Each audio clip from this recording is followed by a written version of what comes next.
2018년 새로운 한 해가 시작되었습니다. 새로운 시작은 언제나 우리의 마음을 설레게 합니다. 그래서 사람들은 새로운 시작과 함께 여러 가지 계획을 세우고 또한 그 계획대로 살아보려고 결단합니다. 우리 교우들 중에도 많은 계획들을 세우셨을 겁니다. 그렇죠? 그리고 한 주간 또 그렇게 사셨을 것이고, 허나 그 계획과 생각을 실현하는 것이 어렵다는 사실을 깨닫는 것은 얼마 걸리지 않습니다. 오죽하면 우리 아까 장로님 기도하실 때도 그랬지만 작심삼일이라는 말이 있겠습니까? 작심삼일. 벌써 며칠이 지났습니까? 일주일이 지났죠.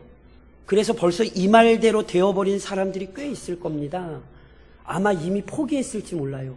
그리고는 아이고 내년부터 해야겠다 이러고 있을지 몰라요. 한번 여쭤볼까요? 예수 안 믿는 사람들이 하면 금주, 금연, 다이어트 이런 거 하는데, 그리스도인들은 적어도 내가 올해는 꼭 매일 성경을 읽겠다. 웃으시는 분들이 몇 분 계신데 맞나 본데. 근데 그 결심 무너진 것 같은데, 왜냐하면 됐으면 안 웃을 텐데. 그렇죠? 여러분 어떻습니까? 그런데 셀 수도 없이 많고 다양한 계획과 포부들이 있을지라도 그 모든 것들은 단 두 가지의 근본적인 특징으로 나눌 수 있습니다. 그것은 선한 것과 악한 것입니다. 어떤 사람은 선하고 영원한 것을 계획하고 그것을 추구합니다. 반면 어떤 사람은 악하고 허무한 것을 도모하고 그것을 얻으려 합니다. 물론 이렇게 서로 다른 특징을 지니는 아주 중요한 기본적인 이유가 있습니다. 어떤 사람은 은혜 안에서 그의 죄악된 본성이 변화를 받았습니다. 사도 바울의 표현에 따르자면 새로운 피조물이 되었습니다. 그는 거룩하신 창조주 하나님과 그분의 뜻을 압니다. 그렇기에 이 사람의 인생의 목적은 분명합니다. 그는 모든 인생의 주인이시며 만물을 다스리시는 하나님을 영화롭게 하기를 원합니다. 첫 주 예배를 드리면서도 하나님, 올해는 내가 믿음 안에서 흔들리지 않고 더 하나님을 위해 살겠습니다. 이렇게 결심하는 무리가 있습니다. 반면 어떤 사람은 죄의 권세에 매여 있습니다. 그렇기에 이 사람은 자신의 죄악된 욕망을 추구하는 것 외에는 관심이 없습니다. 그리고 실은 이 사람은 이러한 죄악된 욕망을 추구하는 것이 잘못되었다는 사실 자체를 깨닫지 못합니다. 오히려 이 사람은 자신의 죄악된 욕망을 추구하며 살아가는 것이 행복한 인생이요, 모든 인생의 궁극적인 목적이라고 여깁니다. 요즘 TV에 강연 프로그램들이 많은데 저도 실은 그런 프로그램들을 좀 자주 보는데, 이번 주에도 한국의 아주 유명한 철학자요 칼럼니스트가 있습니다. 그분이 강의하면서 이런 얘기 하더라고요. 인생의 목적은 행복을 추구하는 거라고. 세상 사람들은 그렇게 얘기합니다. 그래서 자신의 인생을 자신의 것이라 여기고 오직 자신을 기쁘게 하기 위하여, 자신이 행복하기 위하여 살아가죠. 이렇게 단 두 가지의 인생으로 나뉘는 거예요. 혹시 이렇게 두 가지 방식의 삶을 제시하는 것이 너무 독선적이라고 혹시 생각하십니까? 아유, 목사님, 세상에 얼마나 다양한 사람들이 많고 얼마나 다양한 목적도 많은데, 아유, 목사님 너무 편파적이세요. 아유, 목사님 너무 협소하세요. 그렇게 생각하십니까? 그렇다면 본문을 주목하십시오. 단언컨대 인생은 단 두 부류의 사람들로 구별됩니다. 본 시편은 그 두 부류의 인생에 대해 다루고 있습니다. 한 부류의 인생은 복 있는 사람, 시냇가에 심은 나무, 의인 등으로 표현됩니다. 다른 한 부류의 인생은 악인, 죄인, 오만한 자, 바람에 나는 겨 등으로 제시됩니다. 표현은 다양하나 한마디로 의인 아니면 악인입니다. 이 외에 다른 인생 없습니다. 그리고 이러한 구분은 전혀 새로운 표현이나 내용이 아닙니다. 오히려 이것이 성경이 강조하여 가르치던 내용이요, 인류의 역사적 사실입니다. 두 부류로 나눠진 인생들의 모습은 이미 인류 역사의 시작부터 드러납니다. 그래서요, 비록 죄가 세상에 들어왔고 모든 사람이 죄의 영향을 입었음에도 불구하고 놀랍게도 아벨은 하나님을 바르게 예배하는 의로운 자였습니다. 반면 가인은 아벨과 형제 사이로 자랐지만 하나님을 올바르게 섬기지 않고 아시는 것처럼 아벨과 같은 의인을 괴롭게 하는 악한 자였습니다. 그리고 이러한 두 부류의 인생은요, 단순히 개개인으로 끝나는 것이 아닙니다. 의인과 악인은 서로 다른 공동체를 이뤄갑니다. 그래서 창세기 4장에 보면 가인의 후손들의 족보가 기록됩니다. 이 족보는요, 가인의 후손들에 의해 인류 문화가 발전되었다는 사실을 알려주거든요. 그런데 단순히 인류 문화가 발전했다는 사실만이 아니라 그 문화 안에 얼마나 끔찍한 죄의 권세가 역사하는지도 알려줍니다. 그래서 창세기 4장 23절 이하에 이런 말씀이 있어요. 라멕이 아내들에게 이르되 아다와 실라여 내 목소리를 들으라. 라멕의 아내들이여 내 말을 들으라. 나의 상처로 말미암아 내가 사람을 죽였고 나의 상함으로 말미암아 소년을 죽였도다. 가인을 위하여는 벌이 7배일진데 라멕을 위하여는 벌이 77배 1이로다. 라멕이 노래를 한 거거든요. 근데 라멕의 노래에 아주 중요한 내용들이 나와요. 라멕은 하나님께서 정하신 질서를 깨트리고는 이미 2명의 아내를 취합니다. 또한 자신에게 상해를 입힌 사람, 소년이라고 표현된 거 보니까 나이도 많지 않고요, 자기보다 연약한 자예요. 그런데 죽여버려요. 더 심각한 건 이러한 행위들을 부끄러워하기는커녕 자기 행위의 타당성을 주장하며 자랑하지요. 가인이 벌을 7배 받으면 라멕을 위하여서는 라멕 괴롭힌 사람은 벌을 77배나 받아야 돼. 이렇게 하는 거예요. 이게 얼마나 추악한 죄인의 형태입니까? 그러나 이러한 죄의 소욕을 따르는 자들과는 구별된 자들 역시 존재했습니다. 놀랍게도 다음 구절에 이런 말씀이 이어져요. 아담이 다시 자기 아내와 동침하며 그가 아들을 낳아 그의 이름을 셋이라 하였으니 이는 하나님이 내게 가인이 죽인 아벨 대신 다른 씨를 주셨다 함이며 셋도 아들을 낳고 그의 이름을 에노스라 하였으며 그때의 사람들이 비로소 여호와의 이름을 불렀더라. 비록 아담의 범죄로 인해 이 세상에 죄가 들어오고 모든 세상이 그 영향을 받게 되었지만 하나님의 은혜를 입어 경건한 삶을 영위하는 자들이 존재했습니다. 가인의 후손과는 달리 하나님을 예배하는 믿음의 공동체가 있었습니다. 이와 같은 두 가지 인생의 길은요, 노아의 기사에서도 잘 드러나지요.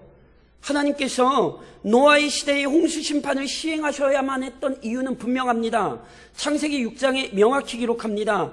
여호와께서 사람의 죄악이 세상에 가득함과 그의 마음으로 생각하는 모든 계획이 항상 악할 뿐임을 보시고 땅 위에 사람 지으셨음을 한탄하사 마음에 근심하시고 이르시되 내가 창조한 사람을 내가 지면에서 쓸어버리되 사람으로부터 가축과 기는 것과 공중의 새까지 그리하리니 이는 내가 그것들을 지었음을 한탄함이니라. 하나님이 아름답게 창조하신 세상이 철저히 죄에 물들었습니다. 그런데 죄악이 넘쳐나던 환경 속에서도 그 죄악에 휩쓸리지 않은 사람이 있었죠.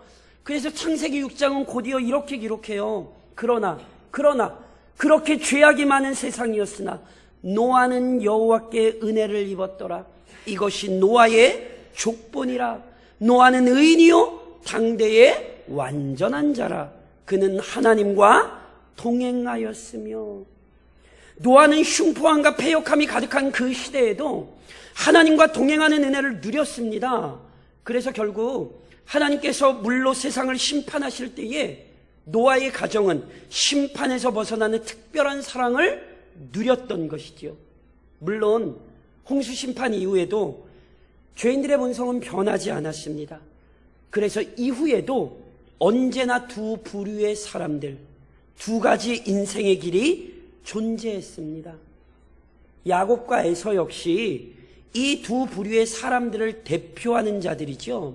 야곱과 에서 잘 아시죠? 본래 두 사람은 약속의 자손인 이삭의 아들들이고 쌍둥이 형제입니다. 쌍둥이 형제. 같은 시간에 태어났습니다. 그럼에도 이 두 사람은 단순히 성품이나 기호가 다른 것이 아니라 영적 본성에서 구별됩니다. 그래서 야곱은 어떤 자입니까? 창세기 28장에 이런 말씀이 있어요. 내가 너와 함께 있어. 내가 어디로 가든지 너를 지키며 너를 이끌어 이 땅으로 돌아오게 할지라. 내가 내게 허락한 것을 다 이루기까지 너를 떠나지 아니하리라. 하나님과 야곱은 함께하는 인생입니다. 반면 에서는 성경이 어떤 자로 평가합니까? 히브리서 12장에 에서를 이렇게 설명하죠. 음행하는 자와 혹 한 그릇 음식을 위하여 장자의 명분을 판 에서와 같이 망령된 자가 없도록 살피라. 야곱은 하나님과 동행하는 자였으나 에서는 하나님을 대적하는 망령된 자입니다. 동일한 구별은 신약에서도 계속하여 확인되며 강조됩니다. 그래서 사도 요한이 요한일서에서 뭐라고 표현합니까? 이러므로 하나님의 자녀들과 마귀의 자녀들이 드러나나니 무릇 의를 행하는 자나 또는 그 형제를 사랑하지 아니하는 자는 하나님께 속하지 아니하니라. 하나님의 자녀들과 마귀의 자녀들. 이처럼 성경은 전혀 다른 두 부류의 인생, 두 가지 인생의 길에 대해 증언합니다. 물론 두 부류의 인생은요, 전혀 다른 삶의 모습으로 각각 드러납니다. 성경은 전혀 다른 두 부류의 인생에 대해 가르치면서 이들이 전혀 다른 삶의 형태를 취한다는 사실도 증언하죠. 우리가 오늘 함께 읽은 본 시편에도 이러한 차이를 잘 보여줍니다. 무엇보다 시편 1편은 의인을 중심으로 악인과의 차이를 드러내고 있습니다. 그 의인의 특징은 이렇게 기술이 되죠. 우선 의인은 악한 것을 멀리합니다. 복 있는 사람은 악인들의 꾀를 따르지 아니하며 죄인들의 길에 서지 아니하며 오만한 자들의 자리에 앉지 아니하고. 악인들의 머릿속에는 끊임없이 악한 일들이 계획되고 도모됩니다. 악인들의 꾀. 그러나 의인들은 악한 도모, 불의한 계획에 귀를 기울이거나 관심을 두지 않습니다. 또한 죄인들은 악한 일을 도모하는 것으로 끝나지 않고 실제로 그 악한 일을 행합니다. 그래서 본문이 죄인들의 길이라고 표현한 거예요. 죄인들의 길이란 죄인들이 추구하는 삶의 형태를 의미하고 있는 거거든요. 죄인들이 살아가는 삶의 방식이 있습니다. 그러나 의인들은 죄인들의 길에 서지 않습니다. 즉 그들의 악한 행동, 패역한 삶의 방식에 동참하지 않지요. 더 나아가 죄인들은 자기 혼자 악행을 행하는 것에서 멈추지 않습니다. 마치 자신이 하나님이나 된 것처럼 오만하게 행동하며 자신의 힘과 권력을 사용하여 많은 자들이 악한 일에 동참하게 만들어요. 오만한 자의 자리, 그의 권세로 수많은 사람들을 악한 길로 이끌어요. 그러나 의인들은 이처럼 자기 멋대로 악한 일을 행하는 오만한 일에 참여하지 않습니다. 이렇듯 의인들은 철저히 악한 도모, 부정한 행실, 오만한 권세, 한마디로 하나님께서 싫어하시는 것들을 결코 가까이 하지 않습니다. 가까이 하지 않는 것만이 다가 아닙니다. 가까이 하지 않는 동시에 가까이 하는 게 있습니다. 그게 뭐지요? 오직 여호와의 율법을 즐거워하여 그의 율법을 주야로 묵상하는도다. 의인들은 하나님의 말씀을 가까이 합니다. 하나님만이 창조주이시고 인간을 포함한 만물은 피조물입니다. 그렇기에 인간을 포함한 모든 피조물은 하나님의 말씀에 순종해야 마땅합니다. 이것이 창조 질서요 가장 합당하고 선한 것이지요. 그러므로 의인들은 언제나 하나님의 말씀에 주의하는 거예요. 무엇보다 율법을 주야로 묵상하는 것이 중요한 이유는 이렇게 주야로 하나님의 말씀을 묵상할 때에만 악한 것들로부터 자신의 마음과 행동을 지킬 수 있기 때문입니다. 시편 70편에 보면 시편 기자가 이렇게 고백을 해요. 사람의 행사로 논하면 나는 주의 입술의 말씀을 따라 스스로 삼가서 포악한 자의 길을 가지 아니하여 싸우며 나의 걸음이 주의 길을 굳게 지키고 실족하지 아니하였나이다. 무슨 얘기입니까? 주의 입술의 말씀이 아니면 포악한 자의 길을 따라가게 돼요. 우리의 걸음이 실족하게 된다니까요. 율법을 주야로 묵상하지 않으면, 끊임없이 그 율법을 연구하지 않으면 어느 누구도 지속적으로 의로운 삶을 살아갈 수 없습니다. 그러므로 의인들은 그분의 말씀을 끊임없이 되새기고 그 의미를 깨닫는 일에 힘을 쏟는 거죠. 그래서 이 시간도 저희가 지금 듣잖아요. 왜냐하면 2008년 의로운 삶을 살려고. 그렇죠? 또 하나 의인들의 삶의 중요한 특징은요, 열매를 맺는 것입니다. 그는 시냇가에 심은 나무가 철을 따라 열매를 맺으며 그 잎사귀가 마르지 아니함 같으니 그가 하는 모든 일이 다 형통하리로다. 심리다시 우리에게 한 편의 그림을 떠오르게 합니다. 시냇가에 심은 나무는요, 언제나 풍성하고 적합한 수분과 양분을 공급받고 있기에 푸르른 생명력을 유지하며 시기에 맞춰 열매를 맺게 됩니다. 의인의 삶이 이와 같다는 거예요. 그는 하나님의 은혜와 사랑을 받은 자에게 이미 영원한 생명을 소유했습니다. 그리고 영원한 생명을 소유한 증거가 그의 삶을 통하여 지속적으로 열매를 맺으며 나타나는 거예요. 그래서 사도 바울 선생님은 갈라디아서 5장에서 이런 말씀을 하셨죠. 오직 성령의 열매는 사랑과 희락과 화평과 오래 참음과 자비와 양성과 충성과 온유와 절제니 이 같은 것을 금지할 법이 없느니라. 시냇가에 심은 나무가 철을 따라 열매를 맺는 게 당연한 것처럼 하나님께 붙어있는 자에게서 이런 열매를 막아낼 방법이 없어요. 그의 삶을 통해 이런 열매는 당연히 드러납니다. 결국 그가 하는 일이 형통합니다. 여기 형통하다는 건 그냥 세상적인 기준에서 잘 된다는 의미가 아니라 그가 맺는 열매들을 통하여 하나님의 살아계심과 영광이 드러난다는 거예요. 그의 삶을 통하여 살아계신 하나님이 증거됩니다. 이게 의인의 삶입니다. 반면 악인들의 삶의 특징이 무엇입니까? 성경은 굉장히 간략하나 단호하게 이야기합니다. 악인들은 그렇지 아니하며 오직 바람에 나는 겨와 같도다. 악인은 의인과는 전혀 다른 모습을 나타냅니다. 악인은 언제나 악한 것들만을 찾아다녀요. 아까 말씀드렸던 악인의 꾀, 죄인의 길, 오만한 자의 자리, 이런 표현들은요, 그가 얼마나 철저히 죄악된 것을 추구하고 행하는가를 잘 보여주는 거예요. 생각하는 게 죄고, 행동하는 게 죄고, 나타나는 게 죄라는 거예요. 의인이 하나님의 율법을 즐거워하는 것과는 달리 악인은 율법의 경고를 무시하고 율법의 권위를 대적합니다.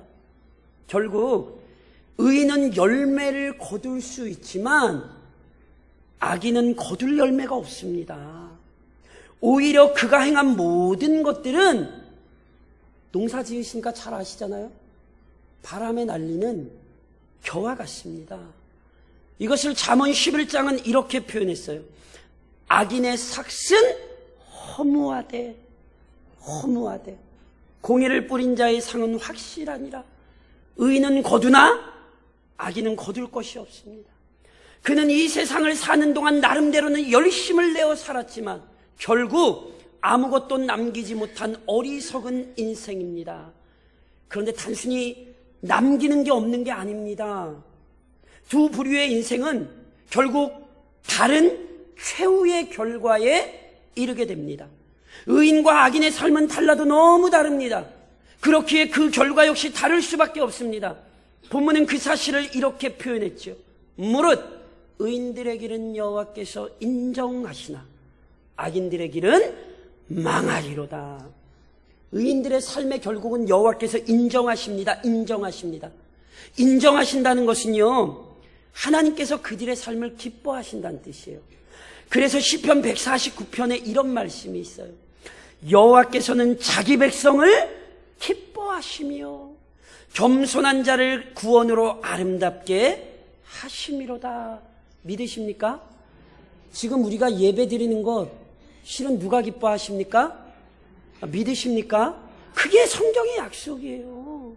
하나님께서 의인들의 삶을 어여삐 여기시고 그 마음에 흡족히 여기시는 거예요. 이 정도가 아닙니다. 인정하신다는 것은 하나님께서 그들의 삶을 돌보신다는 의미입니다. 시편 95편에 보면 그래서 이런 말씀이 있죠. 오라, 우리가 굽혀 경배하며 우리를 지으신 여호와 앞에 무릎을 꿇자. 그는 우리의 하나님이시요 우리는 그가 기르시는 백성이며 그의 손이 돌보시는 양이기 때문이라. 하나님이 뭐 하신대요? 기르신대요. 돌보신대요. 하나님께서는 의로운 자들을 악한 세상 속에 방치하지 않으십니다. 우리는 이 세상에 내버려진 자들이 아닙니다. 오히려 악한 세상 속에서 하나님께서는 의인들의 삶을 보호하사 계속하여 바른 길을 걷게 하시는 거지요. 올 한 해도 바른 길을 걸을 수 있도록 하나님이 인도하십니다. 그리하여 결국 인정하신다는 것은 최후의 날에 합당한 영광을 얻게 하시는 것입니다.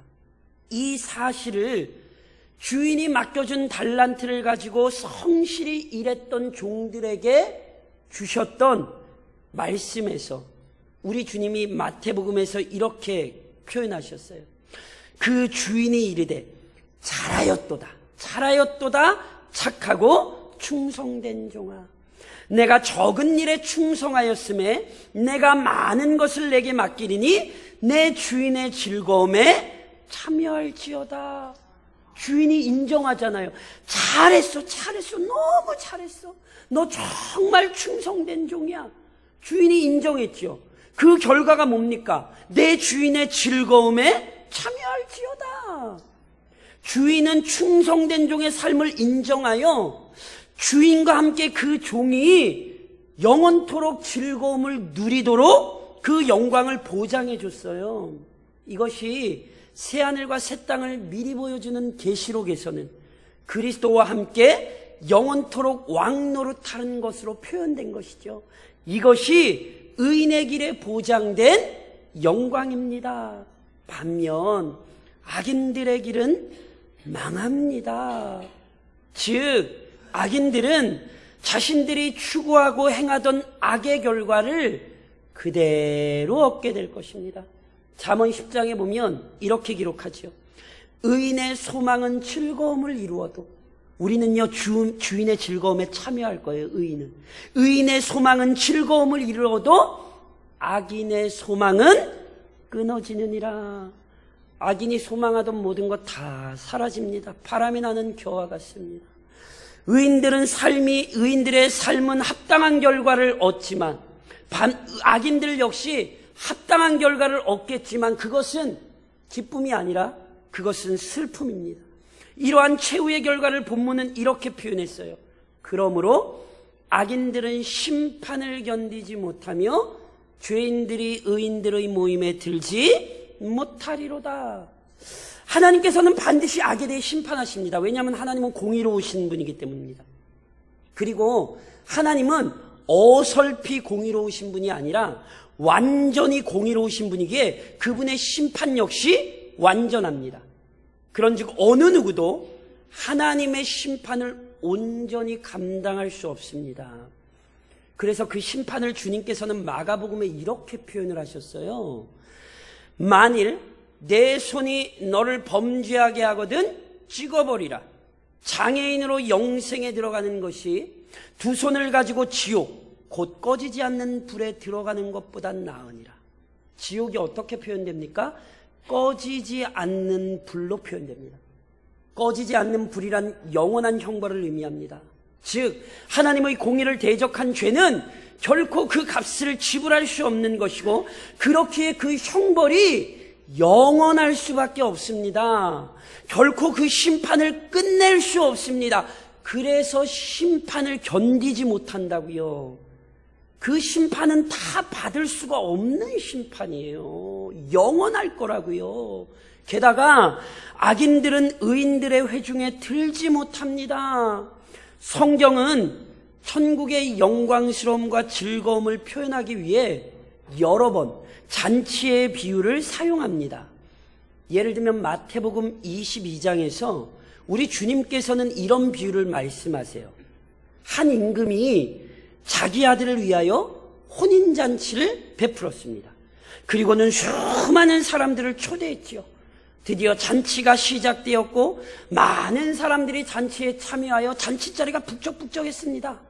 그리고 이제 잔치를 주관하는 임금이 그 손님들을 보러 잔치자리에 나타났어요.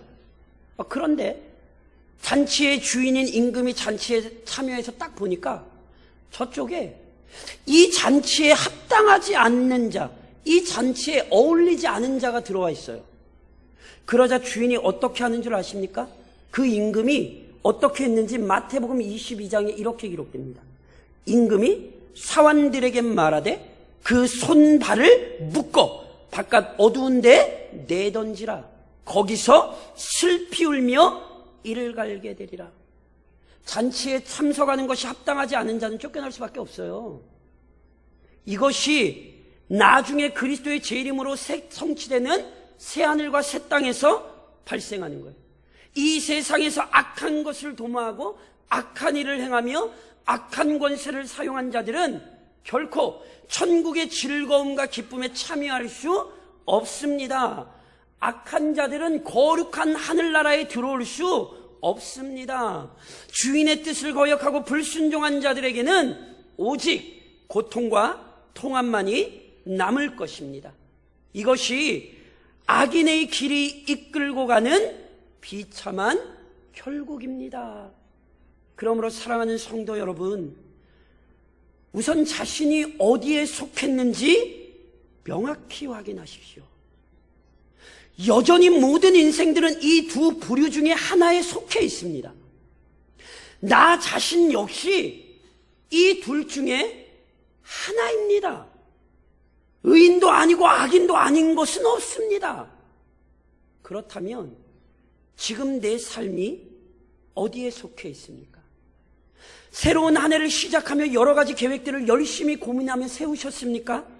지난해보다 더 나은 삶을 살아보기 위해 힘을 내십니까?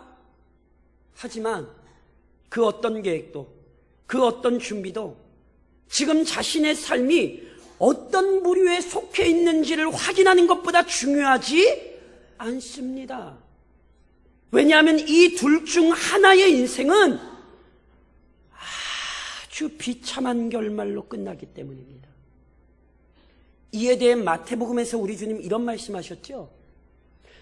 그러므로 누구든지 나의 이 말을 듣고 행하는 자는 그 집을 반석 위에 지은 지혜로운 사람 같으리니 비가 내리고 창수가 나고 바람이 불어 그 집에 부딪히되 무너지지 아니하나니 이는 주추를 반석 위에 놓은 까닭이요 나의 이 말을 듣고 행하지 아니하는 자는 그 집을 모래 위에 지은 어리석은 사람 같으리니 비가 내리고 창수가 나고 바람이 불어 그 집에 부딪힘에 무너져 그 무너짐이 심하니라.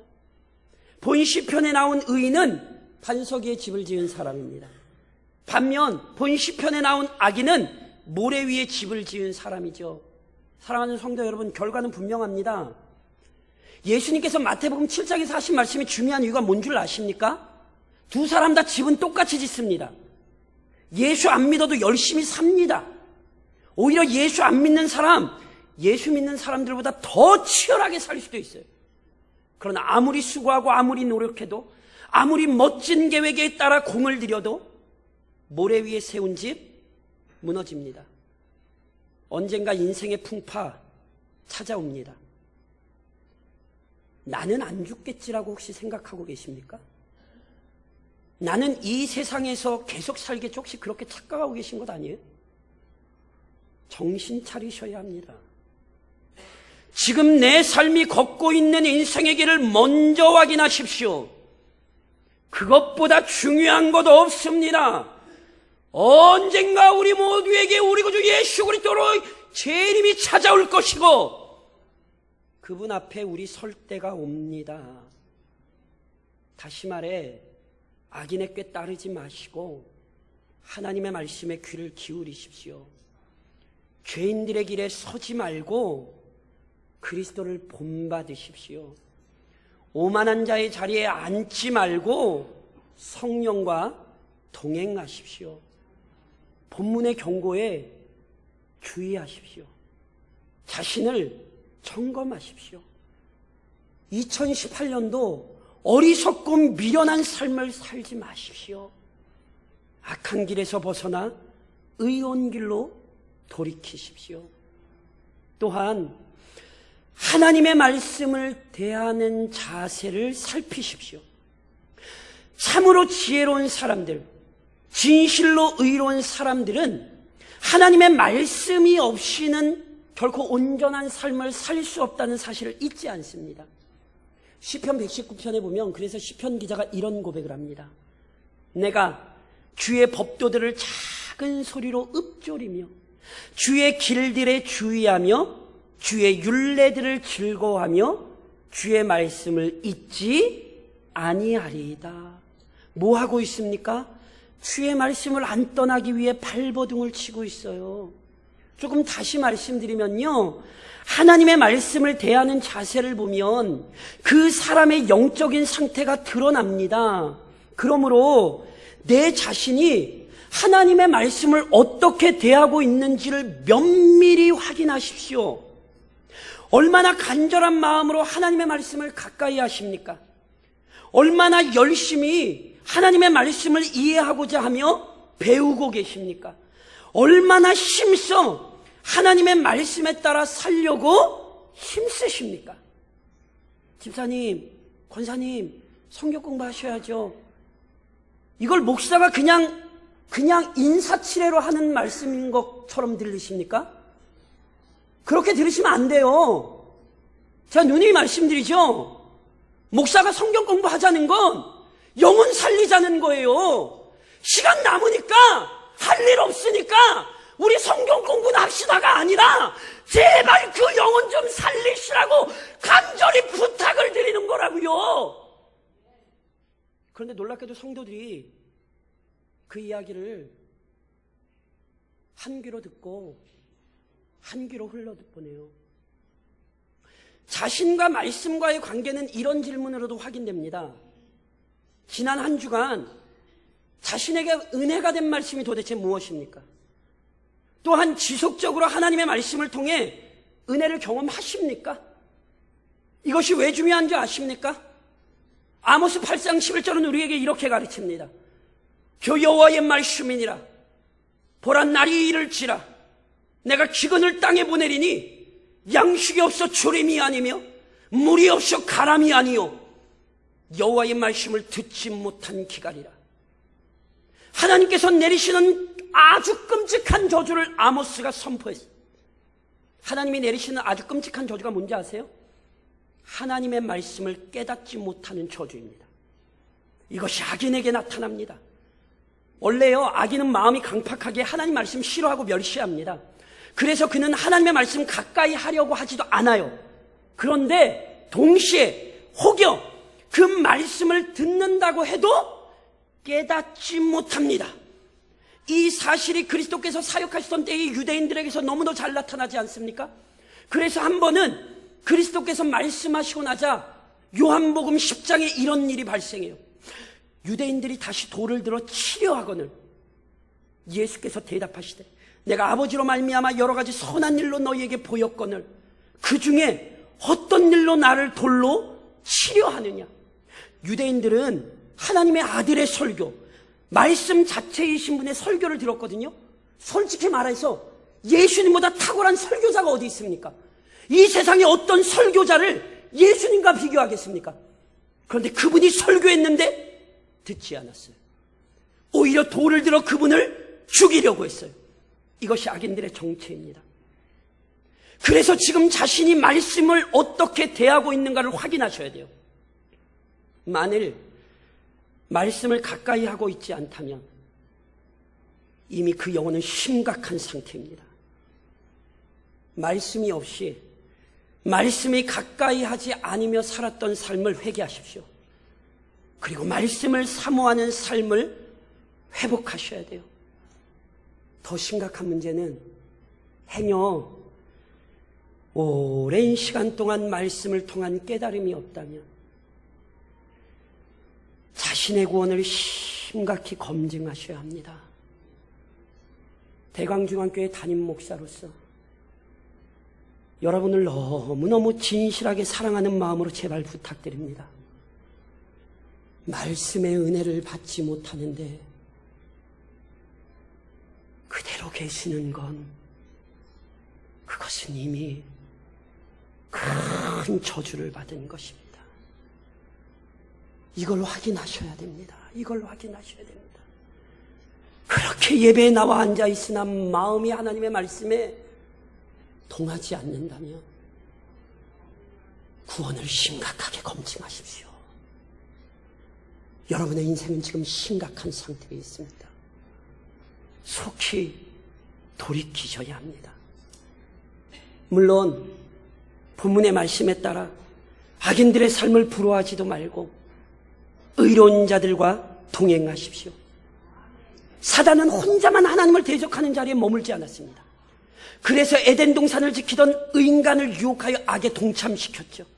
지금도 사단은 사람들을 악한 길로 미혹하기 위해 분주하게 행동합니다.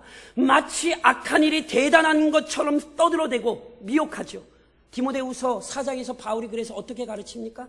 때가 이르리니 사람이 바른 교훈을 받지 아니하며 귀가 가려워서 자기의 사욕을 따를 스승을 많이 두고 또 그 귀를 진리에서 돌이켜 허탄한 이야기를 따르리라. 사람들의 모습이에요. 자기 좋아하는 얘기를 따라가요. 그런즉 세상의 헛된 논리에 귀를 기울이지 마십시오. 무엇보다 악한 자들의 풍요와 번성을 부러워하지 마십시오. 오히려 악에 대해 아주 단호한 태도를 취하셔야 돼요. 시편 119편에 보면 이런 말씀이 있죠. 너희 행악자들이여 나를 떠날지어다. 나는 내 하나님의 계명들을 지키리로다. 사랑하는 성도 여러분, 우리가 이렇게 결심하셔야 돼요. 2018년 이렇게 결심하셔야 돼요. 나는 내 하나님의 계명을 지키겠습니다. 이렇게 결심하시며 2018년을 사셔야 되는 거예요. 또한 악한 영향력을 믿음으로 물리치기 위해 하나님의 백성들과 교제하는 일에 힘쓰셔야 돼요. 다시 말씀드리면 악한 영향력을 받을 수밖에 없는 곳에 머물거나 동참하지 마시고 제발 선한 영향력이 나타나는 곳에 머물러 계십시오. 히브리서 10장이 우리에게 어떻게 가르칩니까? 또 약속하신 이는 미쁘시니 우리가 믿는 도리의 소망을 움직이지 말며 굳게 잡고 서로 돌아보아 사랑과 선행을 격려하며 모이기를 피하는 어떤 사람들의 습관과 같이 하지 말고 오직 권하여 그날이 가까움을 볼수록 더욱 그리하자. 교회는 어떤 곳입니까? 신앙 안에서 권면하고 위로하는 곳이에요. 함께 이 신앙을 성장시키는 거예요. 그래서 2018년 표가 뭐예요? 함께 성장하는 교회입니다. 우리는 함께 권면하며 성장하는 거예요. 그러니까 이 무리 안에 속해 계셔야 그래야 함께 위로받고 함께 권면하며 성장하시게 되는 것입니다. 그리고 함께 많은 사람들을 의로운 길, 생명의 길로 인도하십시오. 잊지 마십시오. 인생이 걷는 길은 두 가지 중에 하나입니다. 나의 이야기일 뿐 아니라 내가 아는 모든 사람에게 적용되는 진리입니다. 우리 가정으로 돌아가시면 생명의 길 걷는 사람이 있고 지금 멸망의 길 걷는 사람이 있는 거예요. 이걸 절대로 놓치시면 안 돼요. 그리스도인은 그 인생의 결국을 분명히 아는 사람들이에요. 영원한 생명 아니면 영원한 멸망입니다. 그다음 묻습니다. 아직 영원한 생명의 길에 들어서지 않은 사람들을 어떤 심정으로 보십니까? 그게 내 아내의 이야기고 그게 내 남편의 이야기고 그것이 내 형제의 이야기인데 세상에는 소망이 없습니다. 누가복음 6장은 우리에게 이렇게 기록하죠. 또 비유로 말씀하시되 맹인이 맹인을 인도할 수 있느냐? 둘이 다 구덩이에 빠지지 아니하겠느냐? 너무 당연한 것 아닙니까? 세상이 어떻게 영생의 길을 인도하겠습니까? 세상이 어떻게 그리스도로 우리를 이끌겠습니까? 영생의 길을 이끌 수 있는 자들, 의로운 길로 이끌 수 있는 자들은 이미 의로운 길을 알고 걷는 자들입니다. 바로 그 의로운 길 안에서 수고하고 있는 자들입니다. 그러하니 우리가 그 의로운 길을 걷고 있는 자들로서 어찌 그 의로운 길을 전하지 않겠습니까? 사랑하는 성도 여러분, 두 가지 인생의 길을 잊지 마십시오. 오늘 내가 그 둘 중에 하나에 속해 있습니다. 여러분은 어떤 길에 계십니까? 그리고 어떤 길을 가르치고 계십니까? 2018년 철저히 의인의 길에 머무시기를, 그리고 그 길을 가르치시기를 우리 주님 이름으로 권면드립니다.